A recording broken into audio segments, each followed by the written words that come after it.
Hello, good afternoon. Doctor Narayana Swamy health benefits YouTube channel Sujatha Katakam kitchen.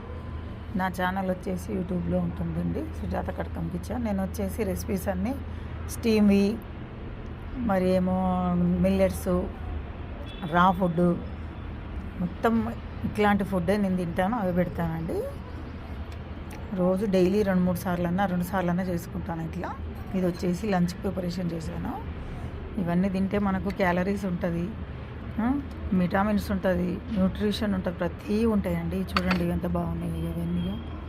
ఇందులో avocado కూడా వేసాము, vegetables పచ్చివి కొన్ని, స్టీమ్వి కొన్ని, బెబ్బర్లు, శనగలు, capsicum, red, yellow, green, cucumber, ఇలా అంత ప్రిపరేషన్ చేసుకొని అవకాడో తీసి దీంట్లో కలపాలి. అండ్ సాల్ట్, పెప్పరు వేసుకోవాలి. ఇది వచ్చేసి brown rice. And hello, good afternoon. Doctor Narayana Swamy health benefits YouTube channel Sujatha Katakam kitchen. నా ఛానల్ వచ్చేసి యూట్యూబ్లో ఉంటుందండి, సుజాత కటకం కిచెన్. నేను వచ్చేసి రెసిపీస్ అన్నీ స్టీమ్వి, మరి ఏమో మిల్లెట్స్, రా ఫుడ్, మొత్తం ఇట్లాంటి ఫుడ్డే నేను తింటాను, అవి పెడతానండి. రోజు డైలీ 2-3 సార్లన్నా చేసుకుంటాను ఇట్లా. ఇది వచ్చేసి లంచ్ ప్రిపరేషన్ చేశాను.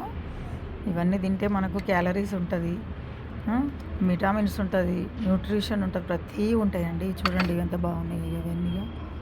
ఇందులో అవకాడో కూడా వేసాము, వెజిటబుల్స్ పచ్చివి కొన్ని, స్టీమ్వి కొన్ని, బెబ్బర్లు, శనగలు, capsicum, red, yellow, green, cucumber, ఇలా అంత ప్రిపరేషన్ చేసుకొని అవకాడో తీసి దీంట్లో కలపాలి. అండ్ సాల్ట్, పెప్పరు వేసుకోవాలి. ఇది వచ్చేసి బ్రౌన్ రైస్ అండ్ గుమ్మడికాయ సాంబార్ అండి, ఫ్రూట్స్. ఇది డిన్నర్, టుడే వాళ్ళ డిన్నర్ ఇది ప్రిపరేషన్ మొత్తం. మీకు నచ్చినట్టయితే షేర్ చేసుకోండి, కామెంట్స్ పెట్టండి. Okay, thank you. మరి ఆరోగ్యమే మహాభాగ్యంగా మనం అందరం ఉండాలని నా కోరిక అండి. మంచి ఫుడ్ తీసుకోండి.